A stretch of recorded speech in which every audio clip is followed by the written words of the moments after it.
에베소서 3장 12절 우리 함께 한 목소리로 읽도록 하겠습니다. 우리가 그 안에서 그를 믿음으로 말미암아 담대함과 하나님께 당당히 나아감을 얻느니라. 아멘. 표준세 번역으로 한번 읽겠습니다. 우리는 그리스도를 믿음으로써 그분 안에서 확신을 가지고 담대하게 하나님께 나아갑니다. 아멘. 오늘은 그 안에서, 오직 그 안에서 그를 믿음으로 말미암아 라는 제목으로 말씀 함께 나누도록 하겠습니다. 자, 지난 시간에 우리 교회는 천사들도 알지 못했던 그런 비밀의 주인공들이라는 것을 살펴봤습니다. 그리고 그 역사의 주인공들을 지금도 천사들이 구부리고, 파라퀴프터라고 그랬죠? 구부리고 지켜보고 있다는 것을 말씀드렸습니다. 지난 한 주 동안 하나님과 세상과 천사들 앞에서 부끄럽지 않은 삶을 사셨습니까? 구부리고 보고 있다는데, 이렇게 여러분들을 지금 구부리고 보고 있다는데 어떻게 사셨어요? 한 주 동안 그냥 말씀은 말씀이고 사는 건 사는 거고 그렇습니까? 그리고 우리가 하나님 앞에 당당하게 나아갈 수 있는 근거에 대해서 우리가 공부했죠. 신비주의나 또 기적지향주의 같은 것들이 주장하는 엉뚱한 것들이 아닌 오직 예수 그리스도 안에서 예수 그리스도를 믿음으로만 하나님께 나아갈 수 있다는 것을 우리가 이제 확인했어요. 오늘은 거기에 대해서 조금 더 보충 설명을 해드리도록 하겠습니다. 오늘뿐만 아니라 다음 주까지 거기에 대해서 제가 좀 확실히 짚고 넘어가려고 그래요. 왜 기독교는 신비주의를 지향해야 하며 기복주의를 배격해야 하는지에 대해서 살펴보고 넘어갈 것입니다. 지난주에 설명한 것 가지고 그냥 넘어가려고 그랬는데 많은 분들이 거기에 대해서 이의를 제기하셨기 때문에 제가 확실히 설명을 해드리고 넘어가는 게 좋을 것 같아서 이번 주, 다음 주 두 주에 걸쳐서 성경에서 말하는 그 기적이 의미하는 게 도대체 무언가, 그리고 은사 중에 방언이나 예언까지도 한번 다뤄보도록 하겠습니다. 많은 사람들이 기독교를 체험의 종교라고 그럽니다. 맞습니까? 체험의 종교. 어떤 의미로는 맞는 소리예요. 그러나 그 체험은요, 신비적인 것이나 어떤 기적적인 것의 체험이나 자기의 소원이 척척 이루어졌던 것에 대한 그런 체험이 아닙니다. 기독교가 체험의 종교라고 했을 때 그 체험이라는 것은, 우리의 신앙을 자라게 하는 기독교의 그 체험은 환난과 고난을 겪으면서 이런 환난과 고난과 고통 속에서도 어떻게 내 마음이 이렇게 평안한가에 대한 체험이에요. 여러분, 체험을 엉뚱하게 해석하시면 안 됩니다. 어떻게 나에게 여전히 소망이 있는가? 아니, 이런 상황에서 어떻게 여전히 난 이렇게 평안하고 내 마음 속에는 소망이 있는가에 대한 체험이에요. 빌립보서 4장 12절 보세요. 내가 비천에 처할 줄도 알고 풍부에 처할 줄도 알아. 모든 일에 배부르며 배고픔과 풍부와 궁핍에도 일체의 비결을 배웠노라. 내게 능력 주시는 자 안에서 내가 모든 것을 할 수 있느니라. 많은 사람들이 신방가 보면 집에다가 이 표구를 해갖고 걸어놓는 그런 구절이죠. 내게 능력 주시는 자 안에서 내가 모든 것을 할 수 있느니라.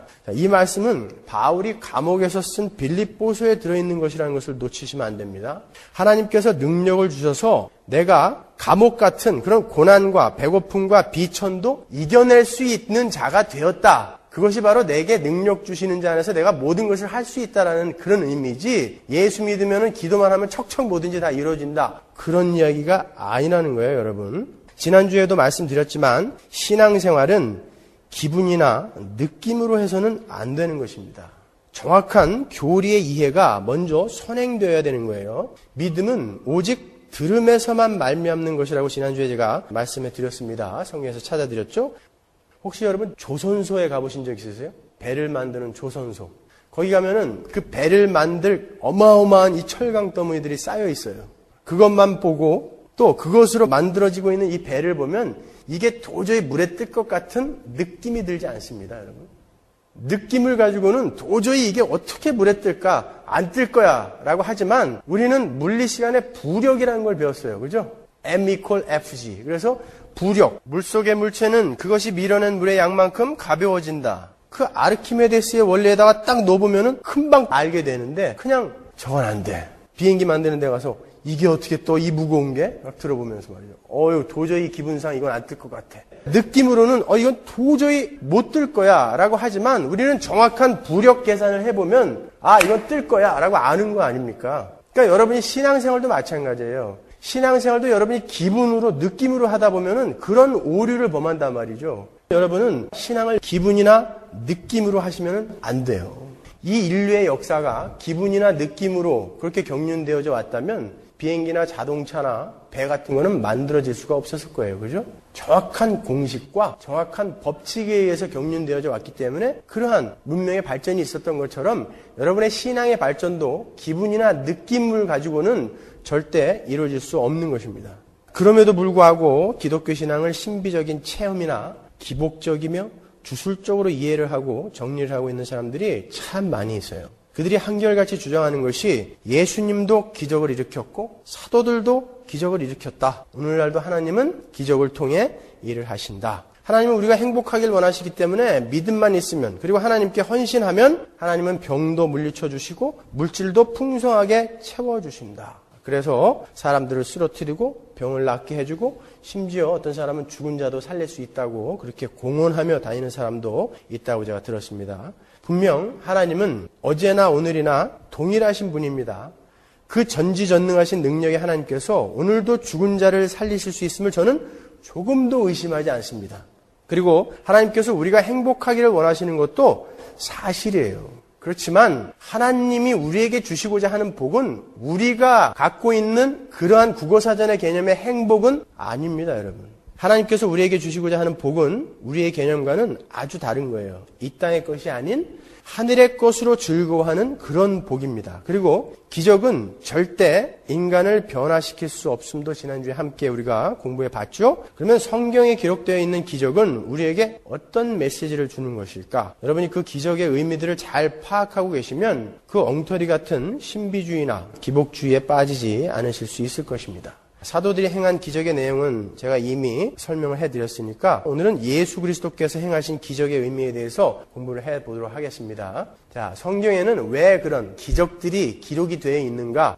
자, 결론적으로 말씀을 드리면 예수님이 행하신 이적은 예수님의 신적 기원과 예수님의 하실 일과 예수님 자신을 설명하는 사인이라는 거예요. 지난주에 제가 이 표적이라는 것이 사인이라는 단어라고 그랬죠? 뭔가 가르치는 게 있단 말이에요. 요한복음 5장 36절 보세요. 내게는 요한의 증거보다 더 큰 증거가 있으니 아버지께서 내게 주사 이루게 하시는 역사, 곧 나의 하는 그 역사가 내가 일으키는 이 이적들이 아버지께서 나를 보내신 것을 나를 위하여 증거하는 것이요. 그 모든 이적들, 예수님께서 하신 일들이 예수님을 증거하는 거란 말이에요. 예수님이 누구신지, 예수님이 하실 일이 무엇인지 그걸 증거하는 것뿐이에요. 먼저 요한복음에 나오는 예수님의 이적들을 간단하게 살펴보겠습니다. 제가 새벽 기도 때 이것을 수없이 했기 때문에 요한복음 거는 제가 간단하게만 살펴보고 넘어가겠습니다. 요한복음에는 예수님께서 행하신 이적들 중에 딱 7개만 등장합니다. 요한은 예수님이 행하셨던 그 많은 일들을 간추려서 어떤 목적을 가지고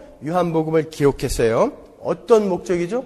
요한복음 20장 30절. 예수께서 제자들 앞에서 이 책에 기록되지 아니한 다른 표적도 많이 행하셨으나 다른 기적도 많이 행하셨으나 오직 이것만을 기록함은 너희로 예수께서 하나님의 아들 그리스도이심을 믿게 하려 하며 또 너희로 믿고 그 이름을 힘입어 생명을 얻게 하려 함이니라. 그러니까 예수님이 행하신 이적들은 하나님의 백성들로 하여금 예수께서 하나님의 아들이심을 믿게 하고 그 이름을 힘입어서 생명을 얻게 하기 위해서 행하신 것이지 우리의 문제 해결을 위해서 이적을 일으켜 주신 것이 아니라는 거예요. 우리의 당면한 문제 해결을 위해서 예수께서 기적을 행하신 것이라면 왜 일일이 찾아다니면서 이렇게 고쳐주셨겠어요? 예수님은 전지전능한 하나님이죠. 그냥 딱 서서 세상의 모든 병 걸린 자야 다 나아라. 그러면 날 수 있어요, 없어요? 날 수 있어요. 근데 왜 안 그러셨냐 말이에요. 그게 목적이시라면 예수 믿으면 다 병이 나야 된다면 예수님이 이 땅에 오셔서 그것부터 하셨을 거 아니에요. 다 나아라. 그러셨을 거 아닙니까? 왜 안 그러셨냐 말이죠. 그리고 요한복음에는 왜 이 7개만 이렇게 기록해 놓으시냐 말이에요. 차근차근 한번 보겠습니다. 요한복음에 가장 처음 나오는 기적이 뭐죠? 가나의 혼인잔치죠? 물로 포도주를 만드신 사건. 첫째 날 빛이 오시고 창세기 1장의 이야기를 요한복음 1장에서 완성시켜 나가시는 거예요. 첫째 날 빛이 오시고 둘째 날 세례를 받으시고 세례를 받으신 건 뭐라고 그랬어요? 궁창 위에 물 아래 물이 갈린 거. 둘째 날 일이라고 그랬죠? 모르시는 분은 그냥 넘어가시고 전에 테이프를 다 들으세요. 셋째 날 제자들과 함께 거하시고 넷째 날 다섯째 날 여섯째 날 12제자를 모으시죠. 그죠? 창세기의 넷째 날, 다섯째 날, 여섯째 날은 첫째 날, 둘째 날, 셋째 날의 틀에다가 채우는 사건이었잖아요. 그 창세기 1장을 요한복음에서 지금 예수님이 오셔서 바로 창세기의 그 얘기는 이 이야기를 한 거야 라고 지금 이루고 계시단 말이에요. 그리고 일곱째 날 하나님이 안식을 하셨죠. 창세기에서. 예수님께서 일곱째 날 뭐 하세요? 가나의 혼인잔치의 기적을 일으키시는 거예요. 그러니까 하나님이 안식하시는 그것과 이 가나의 혼인잔치의 이야기는 맥을 같이 하는 거란 말이죠. 가나의 혼인잔치 이야기가 뭡니까? 6개의 비어있는 물 항아리에다가 물을 갖다 가득 채우고 그것을 포도주로 만드는 사건이에요. 그죠? 그 물 항아리는 뭐에 쓰던 거죠? 유대인들이 정결 예식을 할 때 몸을 씻던 거예요. 그게 비어 있었다는 건 뭐예요? 그들이 형식적인 율법을 지키고 있었다는 거예요. 그것을 예수님이 갖다가 물을 채우시고 포도주로 만드는 거예요. 이 포도주가 없자 그 잔치가 어떻게 됐습니까? 잔치가 이제 곧 파하게 됐어요. 잔치가 잔치답지 못하게 되었었죠. 그때 예수님이 피를 상징하는 포도주를 공급하심으로 해서 그 잔치가 비로소 잔치가 되는 거. 유대인들의 그 형식적인 율법을 지키는 그러한 외식, 그런 것으로는 안 되고 오직 예수님의 피로만 이 천국 잔치는 완성될 수 있다는 것을 보여주는 거예요. 복음을 보여주는 거죠. 가나의 혼인잔치의 기적은 그 이야기예요. 단순히 어떤 기적을 이야기하는 게 아니다라는 것이죠. 그리고 그 이적의 본질을 예수님이 이렇게 말씀하십니다. 요한복음 2장 11절. 예수께서 이 처음 표적을 갈릴리 가나에서 행하여 그 영광을 나타내심에 제자들이 그를 믿으니라. 그 표적이 무엇을 나타냈다고요? 예수 그리스도의 영광을 나타낸 거다. 이렇게 이야기하세요. 그 말은 그 이적은 단순히 세상의 잔치를 흥겹게 해주기 위한 것이 아니었다라는 거예요. 그들에게 부족한 포도주를 채우시는 데 목적이 있었던 것이 아니라 예수 그리스도의 십자가로 말미암아 참 기쁨과 풍성이 오게 될 것을 사인으로 주신 거예요. 두 번째 이적이 뭡니까? 요한복음에 나온 두 번째 이적. 왕의 신하의 아들을 고치는 거예요. 예수님께서 질병을 치유하신 것은요. 예수 그리스도로 말미암아 오게 될 천국에는 죄로 말미암아 우리에게 오게 된 그 질병이 다 물러가게 된다는 것을 상징적으로 보여주는 거예요. 참 천국이신 예수님께서 오셨더니 참 하나님 나라이신 예수님이 오셨더니 그 질병이 다 물러가 버리더라는 것이죠. 질병이 왜 생긴 거예요, 여러분? 질병이. 인간이 타락한 결과 질병이 생긴 거예요. 왜냐하면은 인간은 하나님이 영원히 공급해 주시는 그 바라크, 그 복을 받아서 충만한 행복으로 살 수 있게 되었는데 죄를 지음으로 해서 타락을 함으로 해서 이 바라크, 복이 끊겼단 말이에요. 그래서 인간은 이제 죽게 됐어요. 그죠? 그 죽음의 상징이에요. 이 질병이라는 것은. 하나님이 공급해 주시는 그 생명력이 부족한 상태가 질병이라고요. 그걸 죽어간다라고 이야기하죠. 교회론 9번째 거 들으시면 돼요. 그거는요. 근데 하나님 나라가 딱 오니까 예수님이 오시니까 그 타락, 단절로 말미암아 생긴 그 질병이 싹 물러가 버리더라. 그걸 보여주시는 게 질병의 치유예요. 예수 믿으면 무조건 병이 다 난다? 천만에요. 예수 믿으면 병이 오히려 걸릴 수 있습니다, 여러분. 그 사람의 거룩을 만들어가기 위해서 하나님이 병에 던지실 수도 있어요. 전쟁과 기아에 던지실 수 있는 것입니다. 기독교를 그렇게 저급한 것으로 전락시키고 말았어요. 이 시대는요. 세 번째 이적은 38년 된 병자를 고치시는 사건이죠. 보세요. 예수님께서 오신 목적 중에 하나가 병자를 고치시는 것이라면 왜 베데스다 목가의 그 수많은 병자들을 짱 다 고쳐주시지 않고 그 중에 한 명만 고쳐주셨을까요? 자, 이 38년 된 병자를 고치시는 그 사건은 우리 죄인들의 지금 영적 상태를 표현하고 있는 그 38년 된 병자를 고치심으로 해서 우리는 그러한 영적 불능자였고 우리는 그리스도를 만나기 위해서 일어설 수조차도 없는 자인데 우리는 소경이요 절름발이요 혈기 마른 자들인데 그런 자들에게 예수님께서 찾아오셔서 그들을 일으켜 세우는 그러한 복음의 시놉시스란 말이에요. 38년 된 병자를 살리시는 것은요. 구원은 그렇게 이루어지는 것이다. 네 번째 기적이 오병이어의 기적입니다. 그 내용만 갖고 제가 한 4-5번을 설교한 것 같은데 제가 새벽 기도 때 설교한 거랑 평소에 설교한 거랑 지금 막 헷갈려가지고 그때 새벽에도 많이 했어요. 이 기적은 예수님께서 참 생명의 떡이시며 그 떡으로만 우리는 영원히 굶주리지 않고 살 수 있다는 복음을 보여주신 것이죠. 예수님만이 우리의 영혼의 굶주림을 해결하실 수 있는 분이다라는 것을 설명하는 거예요. 여러분, 예수님께서 왜 굳이 오병이어를 가져오라고 하셨을까요? 그냥 다 배고프고 있으면 예수님이 배불러라 그러면 배 싹 부를 수 있잖아요. 왜 꼭 뭘 갖고 와서 그걸 만들어서 나눠줘요? 왜? 하나님은 충분히 하실 수 있는 분이잖아요. 야, 배불러라 그러면 순식간에 배부를 수 있는 거예요. 왜 오병이어를 갖고 왔죠? 그것도 물고기를 옵사리온이라고 했다고. 옵사리온이라는 것은 요만한 간장이나 뭐 소금 같은 거에 절여갖고 간으로 먹는 거예요. 그러니까 2토막, 요만한 거. 보리떡 5개, 2토막. 옵사리온. 그건 뭐냐면 빌립이 분명히 계산을 했어요. 한 2만 명이 넘는 사람인데 이 사람들을 다 먹이려면 200데나리온. 노동자의 1년 월급이에요. 거의 1년 월급. 그것 갖고도 모자랍니다. 조금씩만 줘도 모자랍니다. 그랬단 말이에요. 그렇게 계산을 해놨는데 거기다가 그 200데나리온하고는 비교할 수도 없는 물고기 2토막 옵사리온하고 떡 5개를 딱 갖다가 이렇게 비교해서 올려주시는 거예요. 도저히 불가능한 것이다라는 것을 보여주는 거죠. 구원이라는 것은 너희들의 힘으로 도저히 불가능한 것이다. 하늘의 떡인 예수 그리스도로만 이루어지는 것이다라는 것을 보여주는 것이 오병이어의 기적인 것입니다. 5번째 기적이 무리를 걸으신 기적이에요. 그런데 이 기적은 4번째 오병이어의 기적하고 연결이 되고 있어요.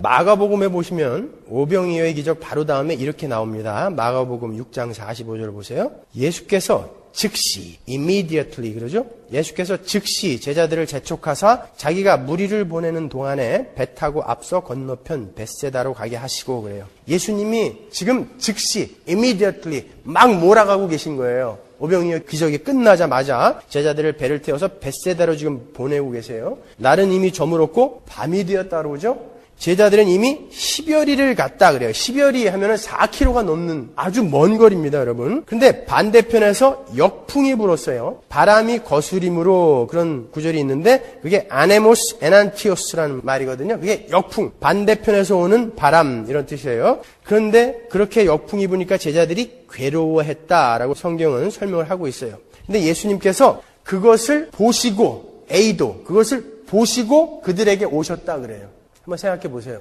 밤이 됐어요. 바다에 풍랑이 일고 있어요. 근데 4km 저 멀리 있는 배가 보일까요?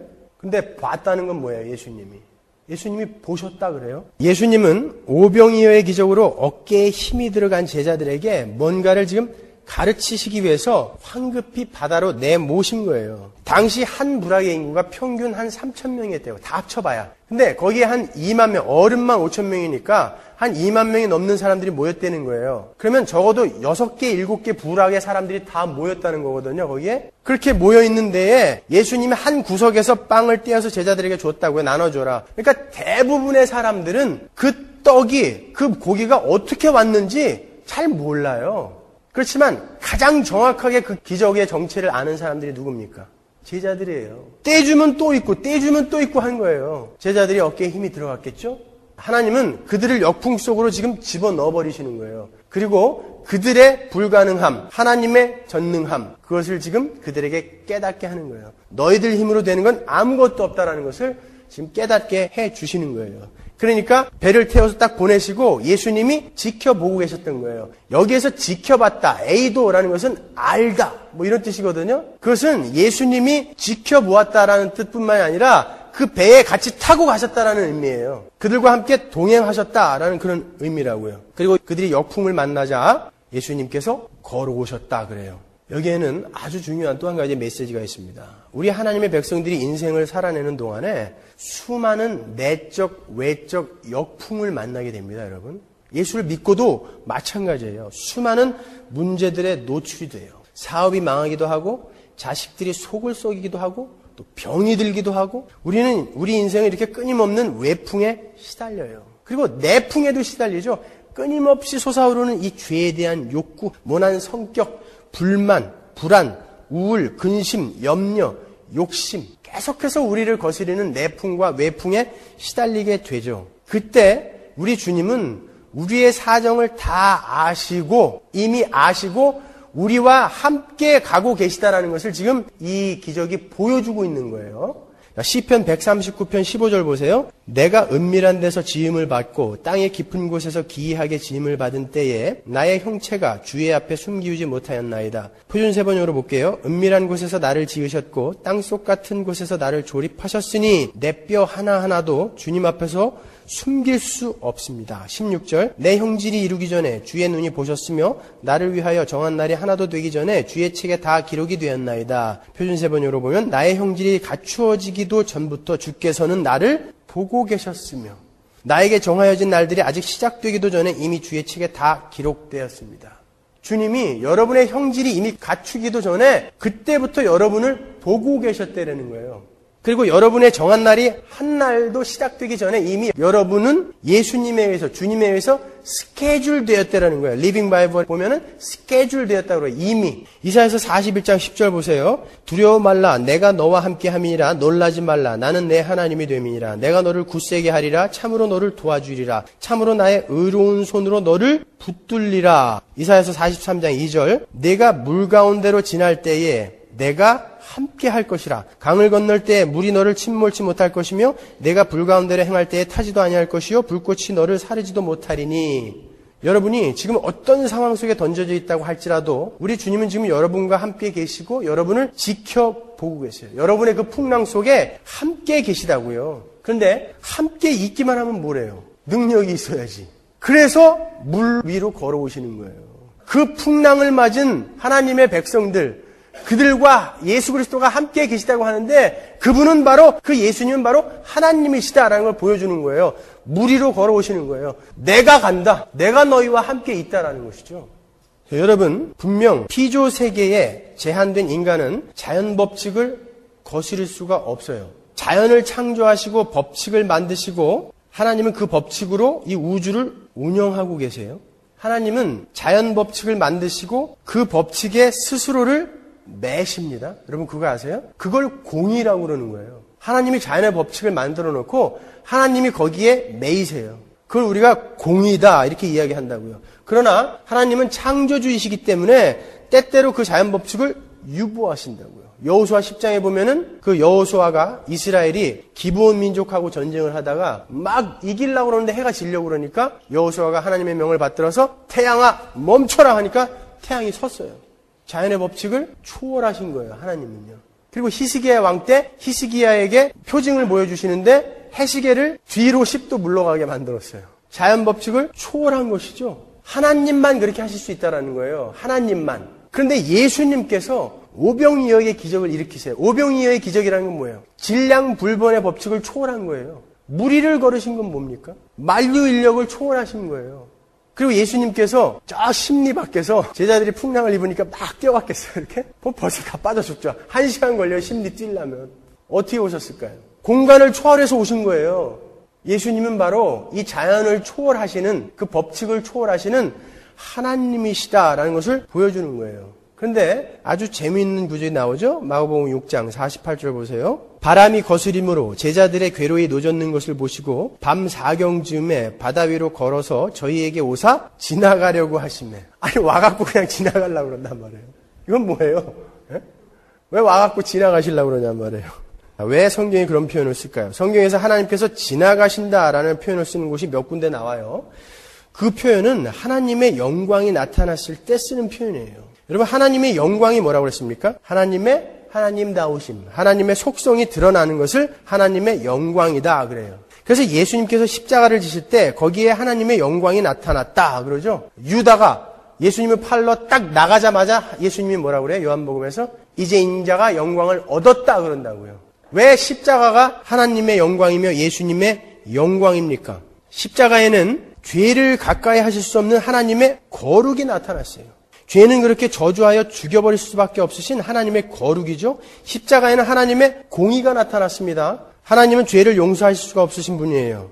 십자가에는 하나님의 신실하심이 나타났죠. 창세기부터 약속해 오신 하나님의 언약이 신실하게 이루어지는 장면이니까요. 십자가에는 하나님의 긍휼하심과 사랑하심이 나타났어요. 그래서 십자가를 하나님의 영광이 나타났다 그러는 거예요. 하나님의 속성이, 하나님의 하나님다우심이 거기에 나타났다. 그래서 그걸 하나님의 영광이다 이렇게 이야기하는 거예요. 성경에서 하나님이 지나가신다라는 표현은 바로 그 하나님의 영광, 하나님의 속성, 하나님의 하나님다우심이 드러난다라는 그런 표현이에요. 출애굽기 34장 6절 보십시오. 여호와께서 그의 앞으로 지나시며, 똑같은 단어예요. 지나시며, 모세 앞으로 지금 하나님이 지나가신다고요. 이야기하시는데 반포하시되 여호와로라 여호와로라 자비롭고 은혜롭고 노하기를 더디하고 인자와 진실이 많은 하나님이로라. 뭐가 나타났어요? 하나님의 속성이 나타나죠.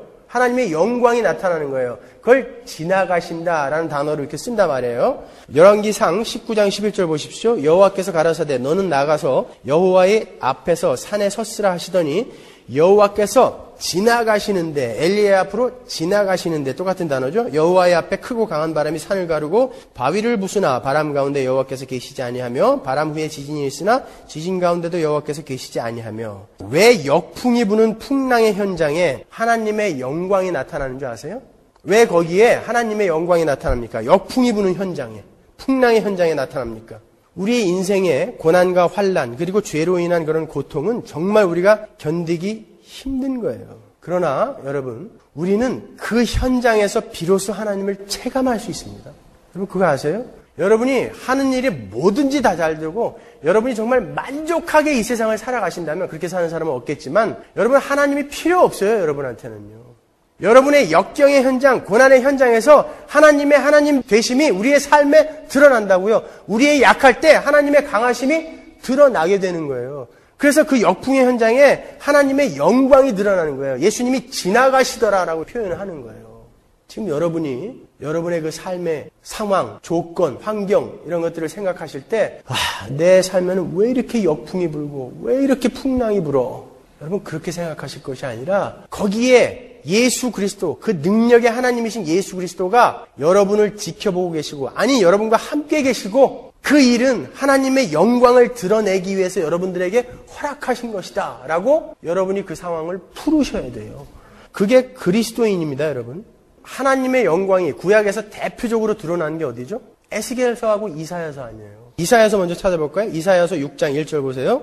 우시야 왕이 죽던 해에 내가 본즉 주께서 높이 들린 보좌에 앉으셨는데 그 좌랑은 성전에 가득하였고 스랍들은 모셔섰는데 각기 6날개가 있어 그 둘로는 그 얼굴을 가렸고 그 둘로는 그 발을 가렸고 그 둘로는 날며 서로 창화하여 가로되 거룩하다 거룩하다 거룩하다 만군의 여호와여 그 영광이 온 땅에 충만하도다. 우시야 왕이 죽고 유대가 영적으로나 국가적으로 아주 위기 상황을 맞고 있을 때 하나님의 영광이 나타나더라는 것이죠. 에스겔서 1장 26절 보세요. 그 머리 위에 있는 궁창 위에 보좌의 형상이 있는데 그 모양이 남보석 같고 그 보좌의 형상 위에 한 형상이 있어 사람의 모양 같더라. 내가 본즉 그 허리 이상의 모양은 단쇠 같아서 그 속과 주위가 불 같고 그 허리 이하의 모양도 불 같아서 사면으로 광채가 나며 그 사면 광채의 모양은 비오는 날 구름에 있는 무지개 같으니 이는 여호와의 영광의 형상의 모양이라. 내가 보고 곧 엎드려 그 말씀하시는 자의 음성을 들으니라. 이스라엘이 바벨론으로 모조리 끌려가고 처참하게 황폐하게 된 상황에서 바벨론 그발 강가에서 하나님의 영광이 나타나는 거예요.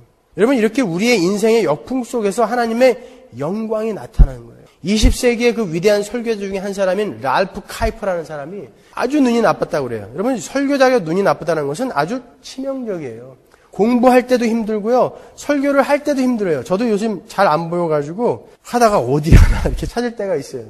근데 그분은 거의 1년 365일을 설교를 하신 분이니까 얼마나 불편했겠어요. 원고를 이렇게 들고 읽으셨다고 이렇게. 사람들이 보기에도 이게 가오가 안 쓰잖아요. 이게 뭐예요? 좀 막 이렇게 하고 해야 되는데 보고 읽어야 되니까. 그래서 하나님 앞에 정말 열심히 기도했대요. 정말 열심히. 하나님 눈 좀 고쳐주십시오. 눈 좀 고쳐주십시오. 10수년을 기도를 했는데 안 나는 거예요. 점점 더 나빠지는 거예요. 어느 날 요한복음 14장을 묵상을 하는데 마음속에 그런 생각이 들더래요. 카이퍼야, 네가 눈이 완전하게 고쳐지는 것과 하나님의 영광이 네 삶에 드러나는 것과 너는 어떤 것을 더 원하느냐? 물론 하나님의 영광이 더 드러나는 것이죠. 그랬더니 금방 마음속에 또 이런 생각이 들더래요. 하나님은 지금 네 삶 속에서 영광을 나타내시고자 하는데 너는 왜 자꾸 그것을 마다하느냐? 이런 생각이 들더라는 것이죠. 그런 것이라면 하나님 이제 제가 이 눈을 죽을 때까지 가지고 가겠습니다. 그리고 그 이후로 한 번도 기도해 본 적이 없대요. 눈 좋아지게 해달라고. 바울도 마찬가지죠, 여러분. 조나단 에드워드 목사님도 마찬가지예요. 그분도 그 유명한 하나님의 진노의 손 아래 놓은 죄인들 그거 설교하실 때 시급 불 하나 들고 이렇게 읽었대잖아요. 줄줄줄줄줄 이렇게. 죽을 때까지 눈 나쁘고 그냥 갔어요. 하나님의 영광을 그 삶 속에서 나타내시더라는 거예요, 하나님은요. 자, 여러분, 하나님은 우리의 처지나 상황을 통해서 하나님의 영광을 드러내고자 하십니다.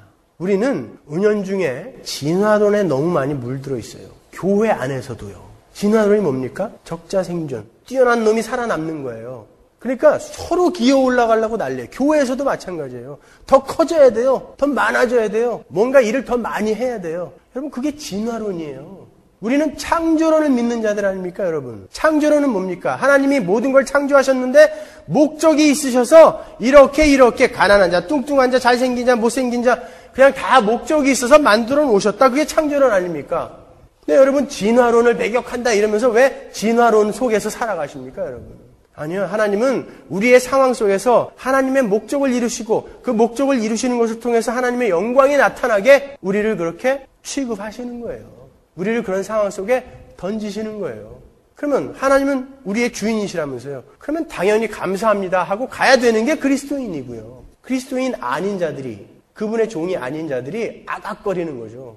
어떻게 나한테 이럴 수 있냐고. 그리고 6번째 기적이 소경으로 난 자가 보게 되는 이적이에요. 9장에 보면 날 때부터 소경된 자가 나오죠. 그런데 주님은 그 소경이 왜 소경이 된 것이냐라고 이렇게 제자들이 물으니까 부모의 죄도 아니고 그 사람의 죄도 아니고 단지 하나님의 하시는 일을 나타내기 위함이다 이렇게 말씀하세요. 그건 하나님의 영광을 위한 것이다 이렇게 말씀하시는 거예요. 여러분 소경은 예수님이 누구신지, 그분이 지금 지나가고 계신지 안 지나가고 계신지 전혀 모르고 있었어요. 예수님께서 그 소경을 찾아가세요. 그리고 땅에 침을 뱉어서 진흙에 이겨서 그 소경의 눈에 바르십니다. 이게 무슨 짓입니까, 여러분?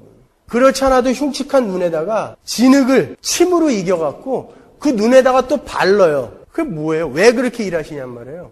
그냥 나라 그러면 되지. 흙은 뭡니까?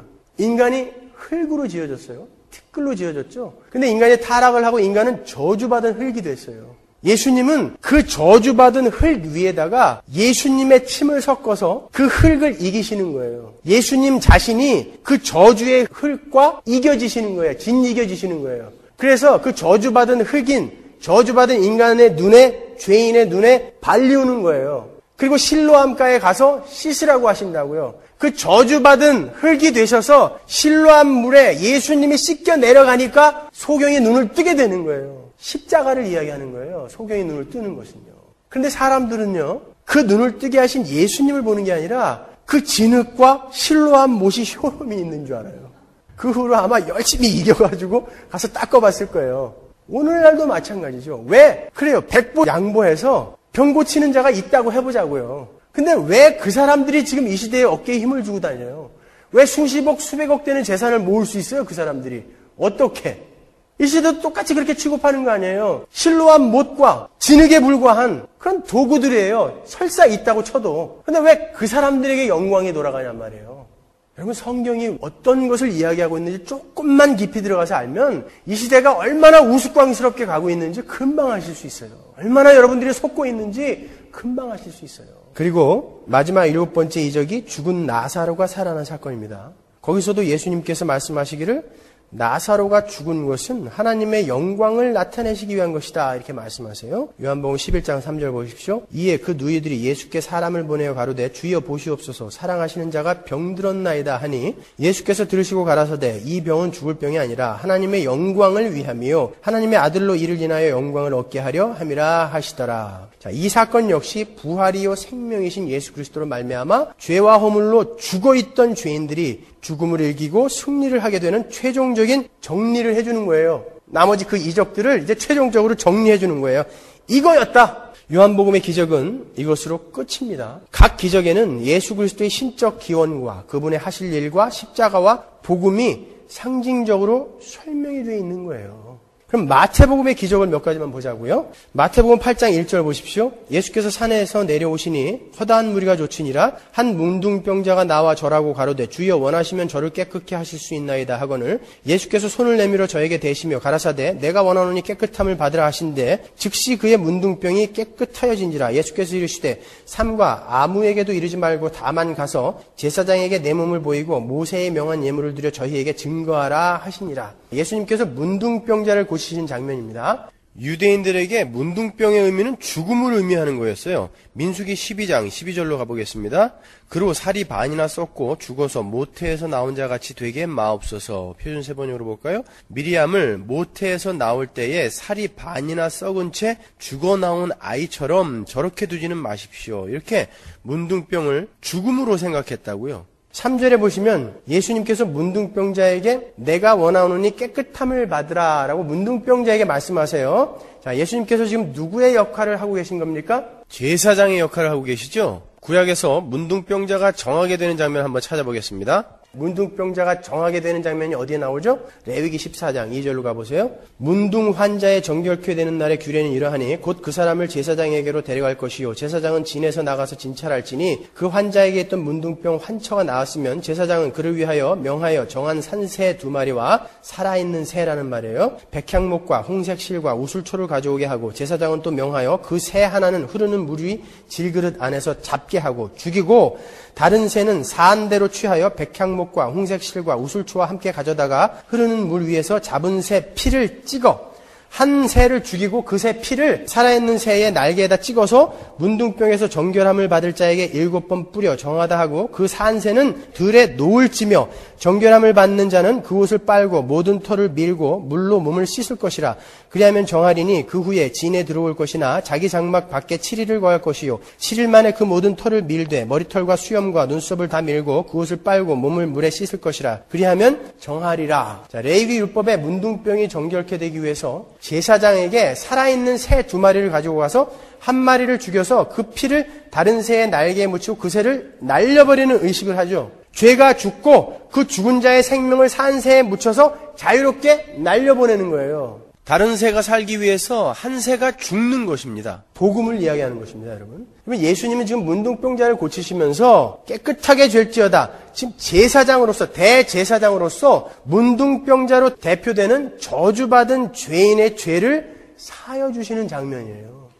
예수님께서 고쳐주신 다음에 네가 깨끗하게 된 것에 대해서 모세가 명령한 것을 바쳐라 그러죠. 그리고 제사장에 가서 네 몸을 보여라 그럽니다. 이 말은 예수 그리스도의 모형으로 그러한 의식을 행하던 제사장들과 참 제사장이신 원형이신 예수 그리스도를 우리에게 비교하여 보여주시는 것입니다. 그리고 왜 굳이 모세가 명령하는 것을 갖다 바치라 그렇게 말씀하셨냐면은 너희들이 행하던 그 산 새를 죽여서 그 피를 다른 새에 발라 날리던 것이 바로 예수로 말미암아 죽은 자가 살아나는 십자가라는 것을 보여주시는 거예요. 백부장의 하인을 고치시는 장면도 넘어가겠습니다. 마태복음 8장 5절 예수께서 가버나움에 들어가시니 한 백부장이 나와 간구하여 가로되 주여 내 하인이 중풍병으로 집에 누워 몹시 괴로워하나이다. 가라사대 내가 가서 고쳐주리라. 백부장이 대답하여 가로되 주여 내 집에 들어오시면 나는 감당치 못하겠사오니 다만 말씀으로만 하옵소서. 그러면 내 하인이 낫겠삼나이다. 나도 남의 수하에 있는 사람이요 내 아래도 군사가 있으니 이더러 가라 하면 가고 저더러 오라 하면 오고 내 종도로 이것을 하라 하면 하나이다. 예수께서 들으시고 기이 여겨 좇는 자들에게 이르시되 내가 진실로 너희에게 이르노니 이스라엘 중 아무에게서도 이만한 믿음을 만나보지 못하였노라. 또 너희에게 이르노니 동서로부터 많은 사람이 이르러 아브라함과 이삭과 야곱과 함께 천국에 앉으려니와 나라의 본 자손들은 바깥 어두운 데 쫓겨나 거기서 울며 이를 갈미 있으리라. 예수께서 백부장에게 이르시되 가라 내 믿은 대로 될지어다 하시니 그 시로 하인이 나으니라. 백부장의 하인의 병을 낫게 하시는 것을 잘 보시면 이 장면에서는 예수님께서 율법과 은혜를 설명하시는 거예요. 예수께서 가서 네 하인을 고쳐주리라 하니까 백부장이 뭐라고 그럽니까? 내가 감당치 못하겠습니다 그래요. 어디서 본 장면이요? 베드로가 예수님을 딱 보자 주여 나를 떠나소서 내가 감당치 못하겠습니다 그러죠. 그리고는 자기도 부하가 있어서 오라 하면 오고 가라 하면 가며 하라 하면 합니다 이렇게 이야기하면서 자기에도 그렇게 해달라고 이야기를 해요. 백부장이. 잘 보시면요. 백부장은 하인의 병을 낫게 하겠다는 목적보다 예수께서 어떻게 하시든지 그것에 따르겠다고 지금 이야기하고 있는 거예요. 병을 낫게 해주시지 않으면 그대로 만족할 것이고 낫게 해주면 그것으로 또 감사하고 만족하겠다라는 그런 말입니다.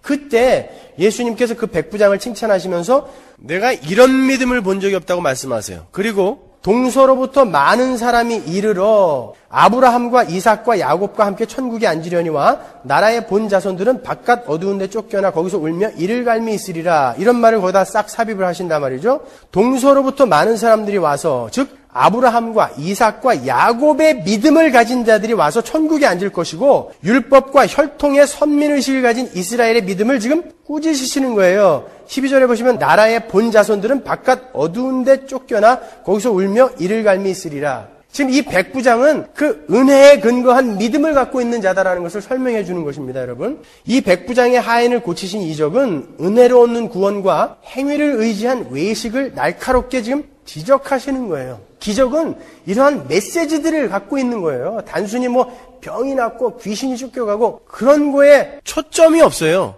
마가복음 8장 22절 보세요. 이제 마가복음의 기적 몇 개만 살펴보겠습니다. 벳세다의 이름에 사람들이 소경 하나를 데리고 예수께 나와 손대시기를 구하거늘 예수께서 소경의 손을 붙드시고 마을 밖으로 데리고 나가사 눈에 침을 뱉으시며 그에게 안수하시고 무엇이 보이느냐 물으시니 우러러 보며 가로되 사람들이 보이나이다. 나무 같은 것들에 걸어가는 것을 보나이다 하거늘 이에 그 눈에 다시 안수하시며 저가 주목하여 보더니 나아서 만물을 밝히 보는지라. 예수께서 그 사람을 집으로 보내시며 가라사대 마을에도 들어가지 말라 하시니라. 자, 유일하게 예수님이 2번 손대시는 장면이죠. 자, 이게 어디에 붙어있는 구절입니까? 예수님께서 이제 7병2호로 4,000명을 먹이시자 바리새인들이 득달같이 달려와갖고 또 하늘로서 오는 표적을 보여달라고 그렇게 요구해요. 그러니까 주님께서 한탄하시죠. 누가복음 8장 11절 바리새인들이 나와 예수께 힐난하며 그를 시험하여 하늘로서 오는 표적을 구하거늘 예수께서 마음속에 깊이 탄식하시며 가라사대 어찌하여 이 세대가 표적을 구하느냐? 내가 진실로 너희에게 이르노니 이 세대에게 표적을 주시지 아니하리라 하시고 그렇게 한탄을 하시고 제자들과 함께 배에 오르셔서 제자들더러 바리새인들의 누룩과 헤롯의 누룩을 조심하라 이렇게 말씀하신다고요. 그 말씀은 조금 전에 바리새인들이 예수님에게 또 표적을 보여달라고 하신 것을 경계하여 말씀하시는 거예요. 누룩이라는 것은 해로운 죄를 가리키는 것이죠. 바리새인들은 민속 메시아 사상, 그러니까 정치적이고 경제적인 힘 있는 메시아가 와서 다시 화려한 다윗 왕국을 재건할 것이라는 희망을 갖고 있었어요. 그래서 그들은 예수님께서 진짜 메시아라면 그에 걸맞는 표적을 자꾸 보여달라고 요구한 거예요. 그들이 요구하는 그런 표적은 예수님께서 보여주시지 않겠다고 말씀하신 거예요. 그러니까 바리새인들이 요구한 그런 표적과 예수님이 지금 의도하시는 이 표적은 뭔가 다르다라는 것이죠. 그런데 이 시대는 바리새인들의 그 표적을 구하고 있다니까요. 그들이 요구하는 그런 표적은 예수님께서 절대 보여주시지 않겠다고 하세요. 그러니까 예수님이 행하신 표적은 그들이 요구하신 표적이 아니라는 얘기예요. 그리고 제자들에게 그런 잘못된 메시아관을 조심하라고 경고하시는 거예요. 그걸 바리새인들의 누룩을 조심해라 그러는 거예요. 그렇게 얘기했더니 이 제자들이 예수님께서 누룩 이야기를 하니까 자기들이 빵을 한 개밖에 안 갖고 와서 그런가 보다 하고 지들끼리 막 싸우는 거예요. 거봐 왜 빵을 한 개밖에 안 갖고 왔어? 그러니까 예수님이 가슴을 치시면서 아직도 깨닫지 못하느냐 그러시죠. 아직도 깨닫지 못하느냐 그리고 붙어있는 게 이 소경을 고치시는 장면이란 말이에요. 그러니까 뭐예요? 예수님이 5병이어로 7병이어로 사람들을 먹이신 것은 진짜 영적인 그 굶주림, 정말 그 영적 굶주림을 해소하실 분은 바로 하늘의 떡이신 예수 그리스도다라는 것을 설명하려고 하는 것인데 계속 제자들까지도 떡떡 그러고 있으니까 아직도 깨닫지 못하느냐 그러시면서 지금 이 소경을 데려다가 고쳐주시는 거예요. 근데 왜 한 번에 안 고쳐주시느냐? 눈을 조금 떴는데 희미하게 보여요. 제자들이 지금 그렇다는 거예요. 그러나 주님은 끝까지 기다려주시면서 그걸로 끌고 가신다는 것이죠. 그래서 두 번째 다시 안수해 주니까 눈을 뜨는 거예요.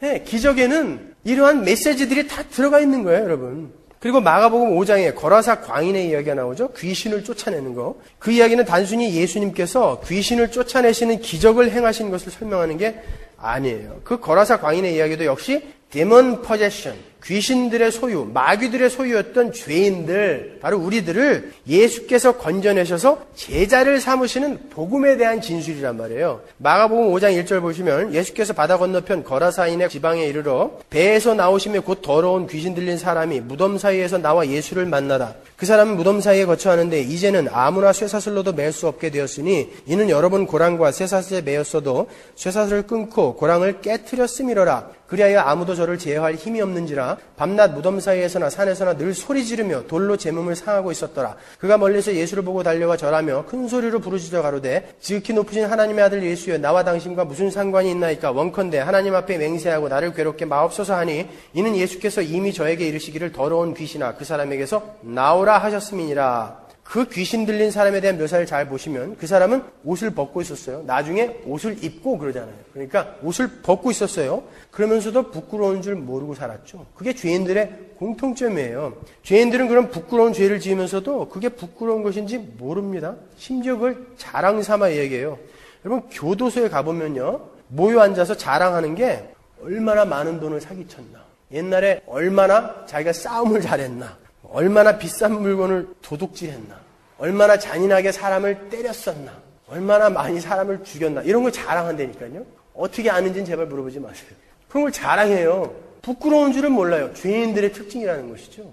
지금 이 거라사 광인은 죄인들인 우리를 묘사하고 있는 거예요. 두 번째로 그 귀신 들린 사람은 무덤 가운데 살아요. 그럼 무덤에는 죽은 사람밖에 없어요. 무덤에서는 사람 썩는 냄새밖에 나지 않습니다. 죄인들은 예수 그리스도가 없이 자기들의 의만 드러내는 썩어가는 시체들 틈에서 살고 있다는 것이죠. 그리고 세 번째로 그 귀신 들린 사람은 힘이 있어요. 그죠? 쇠사슬을 끊어내는 힘이 있죠. 아무도 그를 제어하지 못한다고 그래요. 예, 죄인들은 힘이 있습니다. 돈, 권력, 명예, 지식, 자존심, 야망 이런 것들이 죄인들의 힘이에요. 그런데 죄인들은 그것을 자기만을 위한 힘으로 쓰죠. 그런데 그 힘은 자신을 파괴해가는 힘입니다. 5절에 보시면 늘 소리 지르며 그 힘으로 돌로 지 몸을 상하게 하고 있더라. 그러죠? 제가 앞서 열거해드린 돈, 권력, 명예, 지식, 자존심, 야망 이딴 힘, 우리가 힘이라고 생각하는 것들이 결국 이 문명이라는 것이 얼마나 인간을 파괴합니까, 여러분? 네, 이 거라사 광인의 모습은 바로 이 타락한 인간, 죄인들의 모습을 이야기하는 거예요. 그것은 결국 하나님 이외에 자신이 힘이라고 여기고 있고 자신의 존재의 안전과 행복을 맡기고 있는 모든 것, 그 모든 것은 다 마귀의 속임수다라는 것을 우리에게 이렇게 힌트해 주는 거예요. 귀신 들린 자, 광인 그렇게 표현을 함으로써 그것을 다른 말로 우상을 섬긴다라고 우리가 그렇게 이야기를 하죠. 하나님을 섬겨야 할 자들이 우상에게 자기의 존재의 안전과 행복을 맡겨버리는 것, 하나님 이외의 다른 힘에 자기의 존재의 안전과 행복을 맡겨버리는 것, 그것을 우상을 섬긴다고 하고 그런 자들을 우리가 무덤 사이에 사는 자들이다 이렇게 이야기한단 말이에요. 이사야서 65장 1절 보십시오. 나는 나를 구하지 아니하던 자에게 물음을 받았으며 나를 찾지 아니하던 자에게 찾아냄이 되었으며 내 이름을 부르지 아니하던 나라에게 내가 여기 있노라 내가 여기 있노라 하였노라. 내가 종일 손을 펴서 자기 생각을 좇아 불선한 길을 행하는 패역한 백성들을 불렀나니 곧 동산에서 제사하며 복돌 위에서 분향하여 내 앞에서 항상 내 노를 일으키는 백성이라. 그들이 무덤 사이에 앉으며 은밀한 처소에서 지내며 돼지고기를 먹으며 가증한 물건의 국을 그릇에 담으면서 사람에게 이르기를 너는 내 자리에 섰고 내게 가까이 하지 말라 나는 너보다 거룩함이니라 하나니 이런 자들은 내 코의 연기요 종일 타는 불이로다. 자, 이렇게 우상을 섬기는 자들을 가리켜서 무덤 사이에 사는 자들이라 이렇게 표현을 하죠. 그리고 우상을 섬기는 자들은 자기 몸을 상하게 한다고요. 어디서 봤죠? 갈멜산 전투에서 바알과 아세라 선지자들이 자기 몸을 자해하면서 바알을 부르잖아요. 그러니까 귀신 들린 자는 바로 세상의 가치인 우상 속에서 그것이 진짜 가치인 줄 착각하고 살아가는 모든 죄인들을 가리키는 거예요. 그런데 그러한 데몬 포제션, 마귀에게 붙들린 자에게 예수께서 오시죠. 예수께서 오셔서 그 귀신들을 어디다가 뭐라 넣으십니까? 돼지떼에다가. 그리고 바다에다가 수장시켜버려요. 어디서 많이 본 듯한 장면이죠. 홍해를 건널 때 애굽 군대를 바다에 다 수장시켜버리잖아요. 애굽은 뭘 상징하던 거였어요? 그 당시에. 세계 최고의 강국이었어요. 사람들에게 매력이었어요. 가치라고 여겨지는 것이었죠. 그것을 바다에다 몰살시켜버리는 거예요. 구원이라는 것은 그런 거라는 것이죠. 우리가 여태 잘못 알고 있어서 우리의 힘과 가치라고 여겼던 그런 것들을 다 몰살시켜버리는 거예요. 그리고 건져내시는 거예요. 거기서 하나님만 바라보게. 왜 하필 돼지떼입니까? 양떼, 염소떼도 있는데. 돼지는 이스라엘 사람들이 가장 부정하게 여겼던 짐승이에요. 이스라엘 사람들은 돼지고기 안 먹습니다. 그러니까 안티오코스 에피파네스가 성전에서 돼지 피를 갖다 뿌리고 제사를 지냈단 말이죠. 돼지는 이스라엘 사람들에게 그런 부정한 거예요. 거기다가 넣어서 몰살시켜버리는 거예요. 너희들이 가치라고 지금 추구하고 있는 것은 다 그런 것이다라는 거예요. 돼지에 넣어갖고 물에 다 죽여버려야 할 것들. 이사야서 41장 21절 보세요. 나 여호와가 말하노니 너희 우상들은 소송을 일으키라. 야곱의 왕이 말하노니 너희는 확실한 증거를 보이라. 장차 당할 일을 우리에게 진술하라. 또 이전 일에 어떠한 것도 고하라. 우리가 연구하여 그 결국을 알리라. 혹 장래사를 보이며 후래사를 진술하라. 너희의 신됨을 우리가 알리라. 또 복을 내리든지 화를 내리라. 우리가 함께 보고 놀라리라. 과연 너희는 우상들은 아무것도 아니며 너희 일은 허망하며 너희를 택한 자는 가증하니라. 우리가 가치라고 여기고 있고 힘이라고 여기고 있는 우상은 전부 신기루라는 거예요. 그건 아무것도 아니라는 거예요. 그러나 예수께서 오셔서 그 모든 우상들을 일거에 몰살시키시고 우리를 참 진리 앞에 서게 하시는 것, 그것이 바로 구원이라는 거예요. 그렇게 건진받은 자들을 우리가 제자라 이렇게 부릅니다. 어떤 교회에서 제자 훈련을 자꾸 강조해가지고 우리는 구원받고 또 어떤 단계를 거쳐야 제자가 되는 줄 알고 있어요. 아니요, 여러분은 구원받자마자 제자예요. 마가복음 5장 18절 보십시오. 예수께서 배에 오르실 때 귀신 들렸던 사람이 함께 있기를 간구하였으나 허락지 아니하시고 저에게 이르시되 집으로 돌아가 주께서 내게 어떻게 큰 일을 행하사 너를 불쌍히 여기신 것을 내 친속에게 고하라 하신대. 그가 가서 예수께서 자기에게 어떻게 큰 일을 행하신 것을 데가볼리에 전파하니 모든 사람이 기히 여기더라. 주님께서 귀신을 쫓아내시거나 병을 낫게 하신 후에 한 번도 나가서 너에게 일어난 일을 자랑해라 이렇게 이야기한 게 한 번도 없어요. 근데 여기에서는 가서 얘기해라 그런다고요. 왜 그러셨을까요? 그랬더니 이 사람이 가서 어디에 가서 전도합니까? 데가볼리. 데가라는 것은 10, 볼리라는 것은 폴리스. 그 데가볼리 이방 도시에 가갖고 전파해요. 거기에 전파하니 20절에 그 전파하니라는 그 단어가 캐리소라는 단어예요. 그 말이 설교하다, 전도하다 이런 뜻입니다.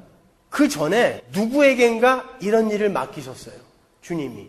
마가복음 3장 14절 보세요. 이에 12를 세우셨으니 제자들을 세우시고 이는 자기와 함께 있게 하시고 또 보내사 전도도 하며 예수님이 하게 하신 거예요. 자, 이 전도도 하며가 캐리소예요. 지금 이 광인이 거라사 광인이 제자들이 했던 이 전도를 하는 거예요. 지금 데가볼리에서. 고린도후서 4장 5절 보세요. 우리가 우리를 전파하는 것이 아니라 오직 그리스도 예수의 주되신 것과 또 예수를 위하여 우리가 너희의 종된 것을 전파함이라. 똑같은 말이에요. 캐리소. 같은 단어라고요. 지금 이 거라사 광인에게 제자들에게 맡겼던 것을 그대로 맡기세요. 그는 지금 최초로 이방의 복음을 전하는 사도 바울의 모형으로 서는 거예요. 이게 지금 귀신을 쫓아내신 예수 그리스도의 기적이 갖고 있는 메시지라고요. 예수를 믿는 사람은 무조건 귀신 쫓아낼 수 있어요? 물론 정말 그 안에 성령이 있는 자가 귀신이 있는 곳에 가면 귀신들이 물러나죠. 성령이 있으니까 우리 때문이 아니라. 그러나 예수 믿으면 무조건 귀신 쫓아내고 두들겨 패면서 안수하면 그래갖고 죽은 사람이 한 트럭은 되잖아요. 자, 이렇게 귀신을 쫓고 병을 몰아내고 하시는 것은 다 메시지가 있는 거예요. 마태복음 12장 28절 보십시오. 그러나 내가 하나님의 성령을 힘입어 귀신을 쫓아내는 것이면 하나님의 나라가 이미 너희에게 임하였느니라. 귀신을 쫓아내시고 질병을 몰아내시고 하는 것은 전부 하나님의 나라를 설명하시는 거예요. 그리고 같은 마가복음 5장에 12해 혈루증으로 앓던 여인의 이야기가 나오죠. 5장 25절 보세요. 12해를 혈루증으로 앓는 한 여자가 있어 많은 의원에게 많은 괴로움을 받았고 있던 것도 다 협의하였으되 아무 효험이 없고 도리어 더 중하여졌던 차에 예수의 소문을 듣고 무리 가운데 섞여 뒤로 와서 그의 옷에 손을 대니 이는 내가 그의 옷에만 손을 대어도 구원을 얻으리라 함이러라. 이에 그의 혈루근원이 곧 마름에 병이 나은 줄을 몸에 깨달으니라. 예수께서 그 능력이 자기에게서 나간 줄을 곧 스스로 아시고 무리 가운데서 돌이켜 말씀하시되 누가 내 옷에 손을 대었느냐 하시니 제자들이 여짜오되 무리가 에워싸 미는 것을 보시며 누가 내게 손을 대었느냐 물으시나이까 하되 예수께서 이 일 행한 여자를 보려고 둘러보시니 이 여자가 제게 이루어진 일을 알고 두려워하여 떨며 와서 그 앞에 엎드려 모든 사실을 여짜온데 예수께서 가라사대 따라 내 믿음이 너를 구원하였으니 평안히 가라 내 병에서 놓여 건강할지어다. 자, 혈루증이라는 것은요 정상적인 생리현상이 아닌 지속적인 여자들의 자궁 출혈을 이야기하는 거예요. 의학적인 용어로는 DUB라고 그러죠. Dysfunctional Uterine Bleeding이라고 그래요. 당시 철분이 함유된 비타민도 없었을 것이고 먹는 것도 부실한 시대에 12년 동안 계속해서 하혈을 했다고 생각해 보세요. 여자가. 시체나 다름없는 여자예요. 엉금엉금 기어서 갔을 거예요. 그 여인은 많은 의원을 찾아다녔지만 그 병은 더 중하해졌다 그러죠. 26절 보세요. 많은 의원에게 많은 괴로움을 받았고 있던 것도 다 허비하였으되 아무 효험이 없고 도리어 더 중하해졌던 차에 완전히 거지된 거예요. 병 고치려고. 당시에는 그 혈루증에 좋다는 그런 민간요법이 타조의 알을 갈아서 배옷에 넣고 다니면 낫는다 그랬어요. 그리고 흰 암나귀의 똥에 들어있는 보리알을 가지고 다니면 낫는다 그랬대요. 근데 당시에 이 타조나 흰 암나귀는 도대체 찾을 수가 없는 것들이었어요. 그래서 그걸 구하는데 돈이 엄청나게 드는 거예요. 가짜들도 사고 막 이러면서. 그래서 돈도 다 썼어요. 의사들도 못 고쳐요. 못 고친다고 돈 안 받아요? 돈 다 받았어요. 그러니까 여기서 의사들을 이렇게 많은 의원에게 괴로움을 받았다 이렇게 이제 표현을 하는 것이죠. 지금 이 마가가 이렇게 표현을 하는 것은 모든 것을 다 해보았지만 허사였고 병은 더 중하게 되었다라고 기록한 것은 지금 그 여자는 가장 최악의 상태다라는 것을 강조하는 거예요. 게다가 레위기의 율법에는 혈루증을 앓는 여인들은 부정한 여인으로 취급을 받았어요. 레위기 15장 6절 보십시오. 유출병 있는 자에 앉았던 자리에 가는 자는 옷을 빨고 물로 몸을 씻을 것이며 저녁까지 부정하리라. 유출병 있는 자의 몸에 접촉하는 자는 옷을 빨고 물로 몸을 씻을 것이며 저녁까지 부정하리라. 유출병 있는 자가 정한 자에게 침을 뱉으면 정한 자는 옷을 빨고 물로 몸을 씻을 것이며 저녁까지 부정하리라. 이렇게 혈루증을 앓는 여자는요, 문둥병자처럼 마을에서 함께 살 수도 없었어요. 그리고 하나님을 예배하는 자리에 나올 수도 없었습니다. 근데 그 여인이 사력을 다해서 엉금엉금 기어서 예수님의 옷을 만졌어요. 병행구절인 마태복음에 가보면, 마태복음 9장 20절에 가보면 12해를 혈루증으로 앓는 여자가 예수의 뒤로 와서 그 겉옷가를 만지니 그러죠. 겉옷가가 어디냐 하면 겉옷의 맨 아래에 옷술을 이야기하는 거예요. 당시 유대인 성인 남자들이 입었던 겉옷은 그 이 통 같은 옷 맨 아래에다가 옷술을 달았어요. 그 술은 뭘 의미하는 거냐면 율법을 의미하는 거였어요. 그래서 그 옷술을 보면서 율법을 다시 상기하고 묵상하고 그러기 위해서 그 옷술을 달았던 거예요. 그런데 한 율법에 의해서 정죄를 받아야 하는 그 한 부정한 여인이 엉금엉금 기어와서 그 율법을 딱 잡은 거예요. 그 여인은 그 율법에 정죄를 받아 죽어야 하는 거예요. 그런데 그 여인에게 믿음이 있었습니다. 마가복음 5장 34절 보세요. 예수께서 가라사대 딸아 내 믿음이 너를 구원하였으니 평안히 가라 그러죠. 어떤 믿음이었습니까? 자신은 부정해서 죽을 수밖에 없지만 예수님의 거룩을 의지하여 살 수 있으리라는 그 믿음을 그 여인이 갖고 율법을 딱 잡은 거예요. 나는 죽고 예수의 거룩이 나에게 오면 나는 살 수 있다라는 것이죠. 마가복음 5장 30절 보세요. 예수께서 그 능력이 자기에게서 나간 줄을 곧 스스로 아시고 그러죠. 보세요. 그 여인이 예수님의 옷가를 만지자 예수님에게서 능력이 나갔다고 기록을 하죠. 그러면 예수님은 능력을 밤새 한 100% 이렇게 충전하고 계시다가 소경을 고치시면서 한 5%, 혈루증 2%, 안진뱅이 10% 이렇게 자꾸 이렇게 능력이 나가는 거예요. 이 말이 무슨 말이에요? 무슨 말이에요 이게? 왜 능력이 나갔다고 그럽니까? 예수님이 이제 능력이 홀랑 날아가갖고 누구야? 이렇게 돌아본 거예요. 여기서 능력이라는 것은 디나미스, 능력이라는 것은 예수 그리스도의 권세, 메시아로서의 권세를 이야기하는 거예요. 죽어야 할 부정한 자가 죽고 예수 그리스도의 권세로 새 사람이 살아나는 그런 부활을 설명하는 것이 바로 이 12해 혈루증을 앓던 여인의 이야기예요. 그 여인은 그 영광의 주님의 권세를 그 자리에서 본 거예요. 어디를 보면 알 수 있어요? 그 여자가 병이 났어요. 뛸 듯이 기뻐야죠. 그러면요. 12해를 혈루증을 앓았는데 그쳤다라는 것을 자기가 지각했다고 한다고요. 읽어보시면은. 그런데 어떻게 해요? 부들부들 떨어요. 무서워서. 이게 무슨 일이냔 말이에요. 병이 났는데 왜 부들부들 떨고 있냔 말이에요. 두려워서. 마가복음 5장 32절 보세요. 예수께서 이 일 행한 여자를 보려고 둘러보시니 여자가 제게 이루어진 일을 알고 두려워하여 떨며 와서 그 앞에 엎드려 모든 사실을 여짜온대 그러죠. 왜 펄펄 뛰지 않았어요? 예수 그리스도에게서 그 신적 영광을 본 거예요. 그 영광 앞에 죄인이 서게 되면 어떻게 됩니까? 베드로가 주여 나를 떠나소서. 아까 백부장이 주여 내가 감당치 못하겠나이다. 이 여자도 똑같이 이야기하는 거예요. 벌벌 두려워 떠는 거예요. 우리는요 예수를 믿으면 그런 경외감이 생겨야 되는 자들입니다. 겁대가리들이 없어져가지고요 예수를 믿는 사람들이 어떻게 하나님을 무슨 자기 종으로 여긴다니까요. 하나님이 어떤 분이시냐 말이에요. 어떻게 이렇게 하나님이 예수 그리스도가 이 땅에서 홀대를 받고 있습니까 여러분? 자기가 주인이에요 오히려. 이 이야기는 하나님이신 예수 그리스도로 말미암아 죄인들에게 주어질 새 생명, 구원의 이야기를 혈루증 여인을 통해서 하고 계시는 거예요. 그리고 예수님께서 이 혈루증 여인을 만나실 때 어디로 가시던 중이었죠? 야이로의 집으로 가는 중이었어요. 회당장 야이로의 집으로. 야이로의 집으로 막 가던 중에 혈루증 걸린 여자가 와서 탁 잡은 거예요. 그러면 죽은 야이로의 딸을 살리신 사건은 뭐냐 말이죠? 회당장 야이로의 집으로 막 가는 중에 여인이 예수님의 겉옷가를 딱 잡는 바람에 지체가 됐어요. 한시라도 좀 빨리 가야 되는데 지체가 된 거예요. 그리고 이 여인과 이야기를 하고 있었어요. 예수님이 딸아 내 믿음이 너를 구원하였다. 뭐 이렇게 이야기하고 있는데 그때에 야이로의 집에서 와가지고 딸이 죽었습니다. 이야기합니다. 마가복음 5장 34절 보세요. 예수께서 가라사대 딸아 내 믿음이 너를 구원하였으니 평안히 가라 내 병에서 놓여 건강할지어다. 그러는데 아직 말씀하실 때 그 이야기를 하고 계시는데 회당장의 집에서 사람들이 와서 가로되 당신의 딸이 죽었나이다. 어찌하여 선생을 더 괴롭게 하나이까. 이미 낳은 그 여인에게 왜 또다시 따라 내 믿음이 너를 구원하였으니 평안히 가라 라고 이런 믿음에 관한 이야기를 하실까요? 예수님은 이 이야기를 이 여인에게도 이야기하셨지만 지금 조급하게 서두르고 있는 야이로에게도 하신 거예요. 믿음을 가지라는 것이죠. 그리고 나서 36절에서 야이로에게 믿음을 한 번 더 강조하세요. 마가복음 5장 36절 보시면 그 딸이 죽었다라는 이야기가 전해졌는데 또 이렇게 말씀하십니다. 예수께서 그 하는 말을 곁에서 들으시고 회당장에게 이르시되 두려워 말고 믿기만 하라 그런단 말이에요. 이 이야기가 어떤 메시지를 주는 것일까? 야이로가 어떻게 예수님을 알았습니까? 어떻게 알고 예수님께 와가지고 우리 딸 좀 고쳐주세요 그랬죠? 예수님에 대한 소문을 들었어요. 근데 믿었어요. 야이로가.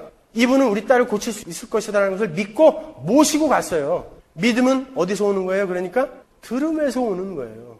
들음에서 시작이 되는 것입니다. 그런데 가는 길에 시련을 만나죠. 믿음이 그렇게 생겨서 어떻게 이 믿음이 자라나느냐?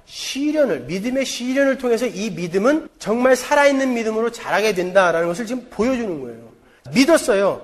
예수님을 모시고 가요. 가면 우리 딸이 날 거야. 12살 먹은 딸이 지금 죽어가고 있는데 얼마나 그 아버지의 마음이 안타까웠겠어요. 모시고 가는데 시련이 딱 닥쳤어요. 딸이 죽었대요. 어떻게 되는 겁니까? 자포자기죠. 절망이죠, 이제. 근데 그 상황에서 예수님이 믿음을 가져라 그런다니까요. 자, 여러분의 삶에 그런 역경과 믿음의 시련이 닥쳤을 때 여러분에게 요구되는 게 뭐예요? 그때 요구되는 게 믿음이에요. 여러분, 왜 일부러 하나님께서 아브라함에게 자식을 주겠다 해놓고 100살까지 기다리셨는지 아십니까? 왜 한나의 태를 그렇게 오랫동안 닫아 놓으셨었는지 아세요? 내 힘으로는 정말 아무것도 할 수 없다라는 가장 밑바닥의 절망으로 끌고 가시는 거예요. 그리고 거기에서 하나님이 어떤 분이신지 나타내시는 것이죠. 우리는 그러한 것들을 통과하면서 믿음을 자라는 거예요. 믿음이 결국은 어디까지 자라야 됩니까? 그러면 사망을 이기는 데까지 자라야 되는 겁니다, 여러분. 예수님께서 여러분에게 주어질 그 사망 권세를 밟아 뭉개셨지만 여러분은 그 사망 권세를 뭉갤 수 있는 그 믿음까지 이제 자라야 되는 거예요. 그래서 지금 이 야이로의 이야기를 통해서 믿음은 바로 그러한 시련과 믿음의 역경과 그런 믿음의 고난을 통해서 자라게 된다라는 거예요. 그래도 믿고 갔더니 사망이 물러가고 살아나더라는 것이죠. 그게 야이로의 딸의 이야기예요. 죽은 자가 살아났어요. 그게 뭐가 그렇게 신기한 거예요, 여러분. 아니, 천국에 갔다가 내려오는 게 그렇게 기뻐요? 하나님 어떻게 이러실 수 있어요? 또 내려가란 말이에요? 이러고 내려와야지, 내려오려면은. 근데 내려온 사람들은 막 좋아 죽어요. 임사 체험한 사람들 책 한번 읽어보세요. 좋아 죽어요, 막. 하늘나라 갔다 왔다는 사람들이 막 좋아 죽어요, 살아났다고. 그게 진짜 천국을 본 사람들일까요? 그런 천국이면 안 가요, 저는요. 이 땅에 다시 내려와서 좋아 죽는 천국이라면 거길 왜 갑니까? 죽은 자가 살아나고 암이 낫고 그게 그렇게 신기하세요? 우리 같은 자가 하나님 앞에 돌아와서 이렇게 예배하고 있는 거 그거보다 더 신기한 게 어디 있어요? 왜 다른 것을 신기해 하시냐 말이에요, 여러분. 그리고 왜 그것들을 쫓아다니냐 말이에요. 마지막으로 수로보니게 여인의 딸 그 귀신을 쫓아주신 사건과 귀먹고 말이 어눌한 자를 고치시는 그 사건을 보고 마치겠습니다. 제가 설교 한 10편에 나누어서 할 걸 오늘 다 하는 거예요. 뚝뚝 넘어갔는데 가서 잘 들으세요. 여러 번 잘 들으시면 여러분이 사복음서를 이해하는데 아주 큰 도움이 될 거란 말이에요. 마가복음 5장 24절 예수께서 일어나서 거기를 떠나 두로지경으로 가서 한 집에 들어가 아무도 모르게 하시려 하나 숨길 수 없더라. 이에 더러운 귀신 들린 어린 딸을 둔 한 여자가 예수의 소문을 듣고 곧 와서 그 발 아래 엎드리니 그 여자는 헬라인이요 수로보니게 족속이라. 자기 딸에게서 귀신 쫓아주기를 간구하거늘 예수께서 이르시되 자녀로 먼저 배불리 먹게 할지니 자녀의 떡을 취하여 개들에게 던짐이 마땅치 아니하니라. 여자가 대답하여 가로되 주여 올소이다마는 상 아래 개들도 아이들의 먹던 부스러기를 먹나이다. 예수께서 가라사대 이 말을 하였으니 돌아가라 귀신이 내 딸에게서 나갔느니라 하시매 여자가 집에 돌아가 본즉 아이가 침상에 누웠고 귀신이 나왔더라. 또 귀신이 나간 거예요. 먼저 24절을 보시면 예수님께서 자신을 숨기려고 하셨다라는 이런 대목이 나오죠. 왜 이런 표현이 나왔을까요? 자, 지금 마가는 그런 표현을 그런 단어들을 동원해서 예수님이 바로 하나님이시라는 것을 강조하는 거예요. 이사야서 45장 14절 보세요. 여호와께서 말씀하시되 애굽에 수고한 것과 구스에 무역한 것과 스바의 장대한 족속들이 다 내게로 돌아와서 내게 속할 것이요 그들이 너를 따를 것이라. 사슬에 매어 건너와서 내게 굴복하고 간구하기를 하나님이 과연 내게 계시고 그 외에는 다른 하나님이 없다 하리라 하시니라. 구원자 이스라엘의 하나님이여 진실로 주는 스스로 숨어 계시는 하나님이십니다. 자, 15절에 하나님은 숨어서 이스라엘을 지키시는 하나님이라는 대목이 나오죠. 왜 하나님은 숨어서 이스라엘을 지킵니까? 왜 하나님을 표현할 때 이렇게 숨어 계신 하나님이라는 표현을 많이 쓰죠? 시편에도 많이 나온단 말이에요. 죄인들이 하나님의 영광을 보게 되면 즉사해버리기 때문에 그러는 거예요. 하나님은 자기를 숨기시는 거예요. 그래서 하나님께서 성막으로 그들과 함께 계시기로 하셨죠. 성막 안에 숨어 계시는 거예요. 이렇게 표현하는 게 참 불경한 표현이지만 다른 표현을 제가 찾을 수가 없어요. 성막 안에 숨으시는 거예요. 그 하나님이신 예수 그리스도를 수로보니게 여인이 알아본 거예요. 마태복음의 병인 구절에 보면 그 여인이 예수님을 가리켜서 다윗의 자손 예수여라고 불러요. 자기들이 기다리고 있던 바로 그 메시아라는 걸 이 여자가 안 거죠. 그리고는 자기 딸에게 귀신 들린 자를 쫓아달라고 간청해요. 예수님께서 아주 매몰차게 자녀의 떡을 취해서 개에게 주는 것이 합당치 않다라고 이렇게 말씀하십니다. 아니, 예수님이 어떻게 이렇게 말씀하실 수가 있어요, 세상에? 그 사랑의 하나님이. 자, 이것은 전에도 설명해 드렸지만 구속사의 진행상 유대인에게 먼저 구원이 있다는 것이에요. 그런 것을 설명하는 거지 유대인과 이방인을 지금 차별하는 게 아닙니다. 사마리아 여인에게도 구원은 유대인에게서 난다 그러죠. 그리고 제자들을 파송하시면서도 유대인에게 가라 그러죠. 그거는 구속사의 진행상 유대인에게 먼저 구원이 있다라는 거예요. 보세요. 하나님께서 구속사를 진행시키시면서 유대인을 먼저 택하셨어요. 그리고 그들을 데리고 교회를 설명하시죠. 그리고 그들의 실패로 전체 인간의 실패를 보여주시고 이제 예수 그리스도 말미암아 유대인이나 이방인의 구별 없이 교회가 구원을 받게 되는 거. 그게 구속사잖아요. 그렇지만 구약시대에는 어찌되었던 이스라엘 민족 안으로 들어와야 하나님의 백성이 되었단 말이죠. 그래서 예수께서 이스라엘을 자녀라고 하시고 이방인을 개라고 이렇게 표현하신 거예요. 그런데 이 여인이 그럽니다. 네, 맞습니다. 그러나 개들도 아이들의 먹던 부스러기를 먹습니다 라고 이야기한다고요. 이 이야기의 뜻이 뭡니까? 예수님, 그래도 당신은 모압의 룻과 여리고의 라합과 아람의 나아만을 고치지 않았습니까? 그들이 떡 부스러기를 먹지 않았습니까? 떡은 누굽니까? 생명의 떡 예수 그리스도를 이야기하는 거예요. 나에게 떡을 주십시오 그러는 거예요. 복음을 이야기하는 거예요. 구속사를 이야기하는 거예요. 이 기적은요. 그랬더니 예수님이 뭐라 그래요? 가라. 그러니까 귀신이 나가는 거죠. 예수께서 그 여인의 말대로 귀신을 쫓아주십니다. 숨어 계신 하나님께서 자신의 안에 그 여인을 숨기시는 거예요. 시편 27편 5절 보세요. 여호와께서 환난 날에 나를 그 초막 속에 비밀히 지키시고 그 장막 은밀한 곳에 나를 숨기시며 바위 위에 높이 두시리로다. 여러분, 우리의 구원은 그렇게 숨어 계신 주님 안으로 우리를 숨기시는 거예요. 그래서 우리는 주님 안에서 안전한 것입니다. 그게 유니언 크라이스트, 그리스도와의 연합인 거예요. 그렇기에 우리는 그 안에 숨겨진 자로서 당연히 예수님의 순환의 삶에 동참하는 거예요.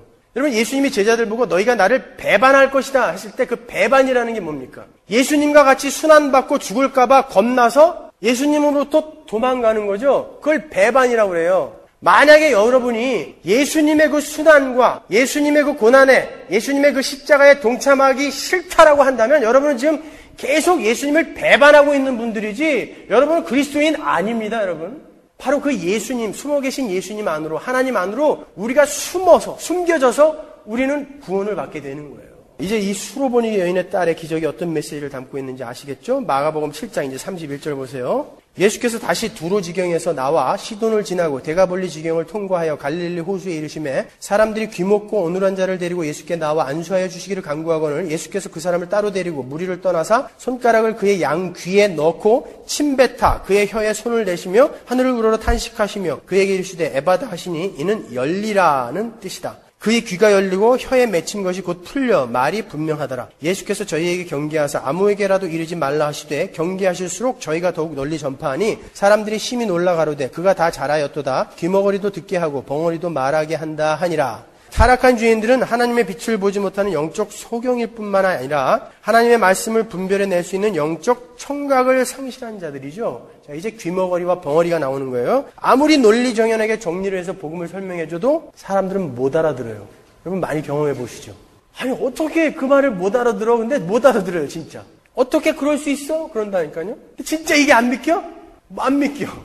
못 알아들어요. 타락한 자들은 그런 영적 귀머거리라는 것이죠. 스가랴서 7장 11절 보세요. 그들이 청종하기를 싫어하여 등으로 향하여 듣지 아니하려고 귀를 막으며 그 마음을 금강석 같게 하여 율법과 만군의 여호와가 신으로 이전 선지자를 맹세하여 전한 말을 듣지 아니하므로 큰 노가 나 만군의 여호와께로서 나왔도다. 만군의 여호와가 말하였었노라. 내가 불러도 그들이 듣지 아니하였은즉 그들이 불러도 내가 듣지 아니하고. 예레미야 6장 10절. 내가 누구에게 말하며 누구에게 경책하여 듣게 할꼬. 보라, 그 귀가 할례를 받지 못하였으므로 듣지 못하는도다. 보라, 여호와의 말씀을 그들이 자기에게 욕으로 여기고 이를 즐겨하나니. 우리 이 시대의 이 왼수들도 이런 거 아니에요. 욕으로 여긴다니까요. 사도행전 7장 51절. 목이 곧고 마음과 귀의 할례를 받지 못한 사람들아, 너희가 항상 성령을 거스려 너희 조상과 같이 너희도 하는도다. 이런 자들이라는 거예요, 죄인들은요. 게다가 죄인들은 사람을 위로하고 격려하고 사랑하고 세워주고 살리는 말을 해야 하는데, 그리고 하나님을 찬양하고 자랑하는 말을 해야 하는데, 그런 말에는 어눌하다는 것이죠. 죄인들은요. 잠언 18장 21절 보십시오. 죽고 사는 것이 혀의 권세에 달렸나니 혀를 쓰기 좋아하는 자는 그 열매를 먹으리라. 이건 진리입니다, 여러분. 여러분 혀 조심하세요. 여러분의 혀로 여러분이 곧 멸망하게 됩니다. 정말 조심하세요. 이건 하나님이 누누이 말씀하시는 거예요. 여러분의 혀로 망하게 될 거예요, 이제. 남 욕하는 거 좋아하지 마세요. 험담하는 거 좋아하지 마세요. 좋은 말 하려고 노력하세요. 그러한 자들에게 가서 예수님께서 귀에 손을 넣죠. 왜 손을 넣어요? 그냥 놔라 그러면 되지. 자꾸 그리스도께서 연합을 시키는 거예요, 자기를요. 죄인과 연합시키는 거예요. 그리고 자기가 그 영적 귀머거리가 되고 침을 뱉어서 혀에다가 바른다고요. 침이라는 건 뭐예요? 아까 소경의 이야기에서도 봤지만 자기를 그의 혀에 연합시키는 거예요. 예수님이 어눌한 자가 되시는 거예요. 그리고 예수님의 거룩을 그에게 주시고 그의 병을 가지고 오시는 거예요. 구원의 이야기란 말이죠. 그렇게 어눌한 혀가 풀리고 귀가 뚫린 사람들이 왜 여태 남 욕만 하고 있냐 말이에요. 왜? 그게 말이 되냔 말이에요. 혀가 풀렸다면서요, 이제. 하나님이 원하는 방향으로 혀가 풀렸다면서요. 근데 모이기만 하면 왜 남 욕하고 있냐 말이에요, 교회에서도. 그건 아니에요. 그건 아니에요, 여러분. 그를 한적한 곳으로 데려가세요. 왜요? 그의 외로움과 고적함과 그의 고통에 예수님이 동참하시는 거예요. 같이 한적한 곳으로 끌고 가셔서 귀에 손을 넣고 침을 발라주시면서 일어나라 하는 거예요. 일어나라. 그게 구원입니다. 그게 복음입니다, 여러분. 기적은 전부 이렇게 예수 그리스도와 하나님 나라, 그리고 그 예수 그리스도께서 하신 일을 나타내는 거예요. 그것을 설명해 주기 위해서 성경에 기록된 거예요. 우리 주님은 우리처럼 소경이 되시고, 우리처럼 귀버거리가 되시고, 우리처럼 어눌한 자가 되시고, 우리처럼 문둥병자가 되셔서 죽으셨다는 거죠. 그 결과 우리가 살아나게 되었다. 그 복음을 이야기하는 거예요. 고린도후서 5장 21절 보십시오. 하나님이 죄를 알지도 못하신 자로 우리를 대신하여 죄를 삼으신 것은 우리로 하여금 저희 안에서 하나님의 의가 되게 하려 하심이니라. 자, 전체 사복음서 전체 기적은 고린도후서 5장 21절 이 한마디로 다 요약해서 설명할 수 있는 거예요. 이 이야기를 설명하시기 위해서 죄를 알지도 못하는 분이 우리의 죄가 되셔서 죽고 그분의 의가 우리에게 전가돼서 우리가 살아나는 거, 복음을 설명하는 것입니다. 여러분, 기적은요.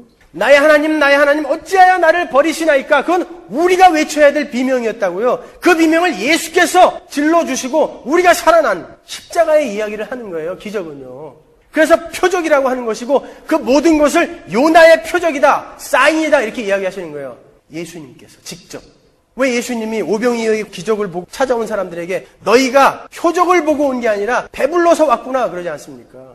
표적을 행하셔놓고 너희가 표적을 본 게 아니다라고 이야기한다고요. 내가 진짜로 이야기하는 것을 너희는 이해 못했다라는 거예요. 그렇기 때문에 표적을 보고 온 사람들에게 너희가 표적을 보고 오지 않았다라고 이야기하시는 거란 말이죠. 이 시대도 똑같은 거예요. 그 표적을 보지 못하면 넌 크리스찬이라는 거예요, 그거는요. 근데 그걸 쫓아다니고 있는 사람들은 뭐예요? 다 불신자입니다, 여러분, 그거. 거기서 예수를 찾아내지 못하는 건 다 불신자예요. 근데 왜 이렇게 신비주의가 판을 치냔 말이에요, 이 시대에. 왜 기복주의가 교회를 다 삼켜버렸냔 말이에요. 이사야서 35장 6절 보십시오. 그때에 저는 자는 사슴같이 뛸 것이며 벙어리의 혀는 노래하리니 이는 광야에서 물이 솟겠고 사막에서 시내가 흐를 것임이라. 뜨거운 사막이 변하여 못이 될 것이며 메마른 땅이 변하여 원천이 될 것이며 사랑에 눕던 곳에 눕과 풀과 갈대와 부들이 날 것이며 거기 대로가 있어 그 길을 거룩한 길이라 일컫는 바 되리니 깨끗이 못한 자는 지나지 못하겠고 오직 구속함을 입은 자들을 위하여 있게 된 것이라. 우매한 행위는 그 길을 범치 못할 것이며 거기는 사자가 없고 사람 사나운 짐승이 그리로 올라가지 아니하므로 그것을 만나지 못하겠고 오직 구속함을 얻은 자만 그리로 행할 것이며 여호와의 속량함을 얻은 자들이 돌아오되 노래하며 시온에 이르러 그 머리 위에 영영한 희락을 띠고 기쁨과 즐거움을 얻으리니 슬픔과 탄식이 달아나리로다. 여러분들이 살펴보셨듯이 복음서에 나오는 예수님의 모든 기적은 바로 예수님께서 이 천국 하나님의 나라시다. 그리고 바로 이 하나님 나라를 선물하러 오신 분이시다라는 것을 설명해 주는 거예요. 클리어하시죠 이제? 그런데 이제 성경이 완성이 됐습니다. 그래서 그 모든 기적들이 다 기록이 돼 있어요. 우리에게 이야기하고자 하는 기적들이 다 성경에 기록이 되었어요. 그리고 예수 그리스도가 누구신지 정확하게 밝히 계시가 되었습니다. 이제 부정한 것과 부정하지 않은 것들이 예수 그리스도 안에서 모두 깨끗해졌어요. 그래서 돼지고기 먹는 거예요. 그래서 생리하는 여자가 부정하지 않은 거예요. 그래서 아니면 여자들은 다 부정한 거죠. 여태 그건 아니라고 하면서 그래서 부정한 거 부정하지 않은 게 이제 없어진 거예요. 예수 그리스도로 말미암아. 그래서 이제 부정한 것이 부정하지 않게 되는 것을 기적을 통해서 설명할 필요가 없어진 거예요. 이제 근데 왜 이 시대에 기적이 필요하냔 말이에요. 왜 기적이 필요하냔 말이에요. 왜? 안 믿어지니까 필요한 거죠. 예수를 더 공부하라고 그러세요. 그러면요. 저는 아무것도 필요 없어요. 죽은 자가 살아나도 전 눈 하나 깜짝하지 않아요. 그게 뭐 어떤데요? 암 걸려서 나은 거? 그게 뭐가 그렇게 신기하십니까? 그게 여러분의 신앙에 어떤 도움이 되든가요? 전에도 말씀드렸지만 어느 기도원에서 암 걸려서 나니까 바로 전에 사귀던 정부를 찾아가더라니까요. 그 남자가 건강해지니까 힘이 솟는다 이거죠. 이제 다시 한번 가자. 그게 인간이에요. 근데 이 시대에 왜 기적을 하나님이 동원하시겠냐고요. 이제 아니 여러분 성경 전체에서 거짓 선지자에 대한 하나님의 계시를 쭉 한번 골라보세요. 그들이 뭘 갖고 와요? 이적을 갖고 온다고 그러잖아요. 그러니까 성경을 읽으세요. 제발.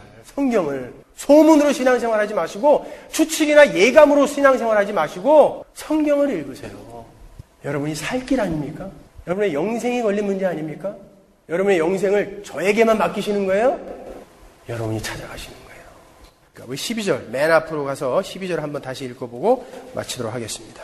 우리가 그 안에서 그를 믿음으로 말미암아 담대함과 하나님께 당당히 나아감을 얻느니라. 거기다가 하나 더 넣으세요. 우리가 그 안에서 그를 믿음으로 말미암아서만 이렇게. 다른 건 없어요. 예수 안에서 예수를 믿음으로서만 우리는 하나님 앞에 당당하게 나아갈 수 있는 것입니다. 기도하시겠습니다.